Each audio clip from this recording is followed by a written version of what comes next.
Bonjour à tous et bienvenue dans cette nouvelle vidéo. Aujourd'hui, un petit article, petite vidéo sur mon expérience passée avec mon RPI 4. Ça va faire 2 ans que j'exploite plutôt intensément sur différents projets, différentes solutions. Parce que depuis que je suis parti de Reims, il a eu différents rôles, serveur web, serveur de messagerie, serveur VPN. Pendant un temps, j'avais testé un service pour bloquer les publicités. Euh, et librairie musicale aussi, et d'autres choses que sûrement j'oublie aujourd'hui. Mais ouais, il y a beaucoup de choses dessus. Donc c'est un RP4 avec 4 Go de RAM. Et j'en suis relativement fier. Alors le seul add-on que j'ai, c'est que j'ai un disque, donc j'ai une carte SD de 30 Go dessus, et j'ai un disque dur de 120 Go en plus que j'ai rajouté dessus. Et je pense qu'une partie des lenteurs que je peux avoir, que je peux vraiment rencontrer tous les jours dessus, c'est plus lié à celui-ci. Je pense que c'est ce lecteur-là, vu qu'il est en USB 2, qui me pose problème. J'ai prévu de le changer pour un USB 3.1 dans l'avenir, mais j'ai pas, voilà.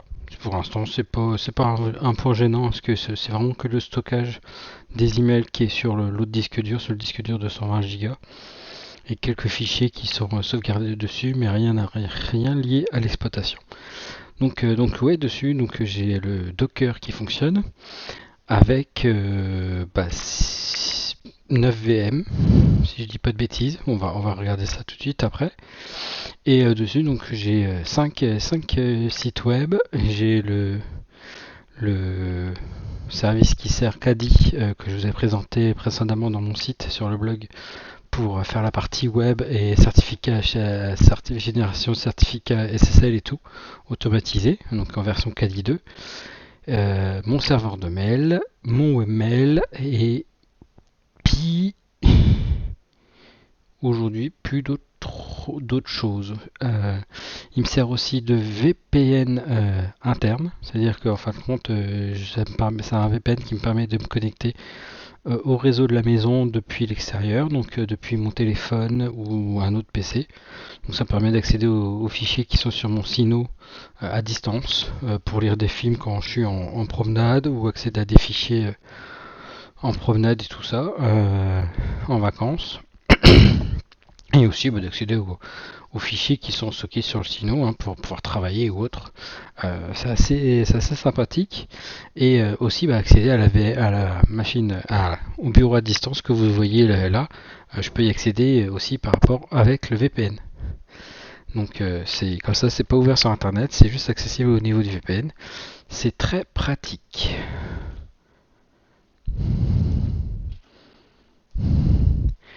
Donc si on regarde vite fait, non, normalement je pense que j'ai fait mon boulot. Voilà pourquoi je fais .ps. Il va râler. Donc vous voyez, ça c'est un peu les lenteurs que j'ai des fois. C'est un peu accéder à certains fichiers qui sont un peu longs, mais je pense que c'est des IO qui sont plus liés en général sur la machine. Après, là, je vous dis, la charge est pas trop haute, mais il monte assez vite en charge à différents moments. Là, vous voyez, je tape la commande, il a réfléchi, et là, il a affiché dessus. Donc des fois, c'est plus l'accès aux fichiers qui sont un peu longs dessus. Mais donc, vous voyez ce que je vous disais. Donc, alors ça, c'est une image qui est temporaire, c'est une future migration que je suis en train de tester. Je suis en train d'essayer de retourner sur la nouvelle version de RunCube. Aujourd'hui, mon webmail, c'est du Renloop, qui est ici. Et ça, donc ici, on a le portenaire agent. Donc j'ai aussi un portenaire normal, des fois pour un dépannage, voilà, qui est là. J'ai un système portenaire aussi. Ici, c'est mon MariaDB. Ici, c'est mon serveur de mail. Ça, c'est mon site Aerozone, défi coquin. Ici, c'est le Caddy. Donc ça, c'est le serveur web. Ici, on a le partie tools. On a la partie blog. Et mon manquin. Il est où? Ah, field il est là. Et ça, c'est mon indicateur de flux RSS. Donc vous voyez, ça c'est tout ce qui tourne dessus. Donc je vous dis en Docker. Pendant un temps, j'avais un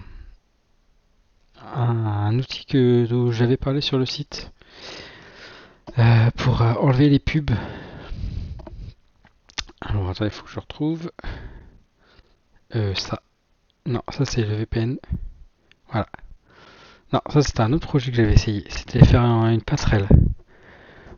Pour l'instant, je l'ai arrêté, on va dire, chez moi.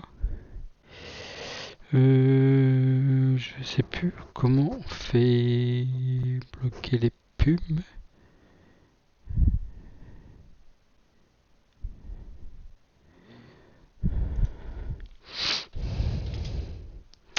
Je sais plus. Voilà, un bloqueur de pub. P-All, voilà, c'est ça. Je cherchais le nom. Donc ouais, j'ai eu cette solution là que j'ai mis en place, mais elle consommait beaucoup trop de ressources par contre. Le P-Hold que j'avais, en plus c'était une nouvelle version, hein, j'avais testé une nouvelle version, mais pour moi c'était beaucoup trop consommateur en ressources pour le peu de résultats. Parce que le gros souci c'est que pour que ça soit vraiment efficace, par exemple chez vous, il faut bloquer la partie DHCP de la box. En fait, par exemple, parce que moi là je suis chez Soch, donc avec Orange, donc j'ai le DHCP de la box Orange, mais celui-ci, en fin de compte, il fournit des services internes par rapport à la télé ou autre chose. Donc c'est assez compliqué parce qu'une fois dès que vous le mettez en place, vous n'avez plus la télé. Vous avez plus des fois le flux télé voulait plus faire s'allumer, je pouvais plus accéder aux services de VOD. Donc c'était assez compliqué. Donc celui-ci, je l'ai arrêté. Mais sinon, ouais, très très bonne expérience pour la partie RPI avec les différents services. J'en suis relativement fier, j'ai peu de soucis. J'avais aussi le streaming que j'utilise toujours pour la musique Jellyfin, mais aujourd'hui je l'ai passé sur le Synology. La partie Jellyfin est passée sur le Synology parce que tout simplement j'avais plus, c'est un meilleur accès au niveau des musiques. Vu que là toute la musique était sur Sino en fait, sinon il fallait que je fasse un système de copie de fichiers, que je faisais synchronisation, comme ça j'avais la sauvegarde qui était sur le Sino et tout ça, et que là du coup j'exploite tout dessus. Donc c'est plus simple, mais il a eu tout ça un peu comme travail. Donc là j'avoue qu'aujourd'hui mon architecture c'est le RPI pour tout ce qui est tout le temps allumé, on va dire, tout ce que j'ai besoin, tout ce qui doit être accessible en temps voulu sur internet. Donc le VPN, les sites web, les emails. Le Sino, lui, je me réserve le fait de pouvoir l'arrêter ou faire des maintenances dessus, parce que c'est que des services qui me sont dédiés qu'à moi, la musique ou autre chose. Donc c'est vraiment des services qui sont en plus et que j'accède en fait par le. GFin est accessible depuis l'extérieur, mais après c'est principalement des services qui vont être internes, internes à la maison.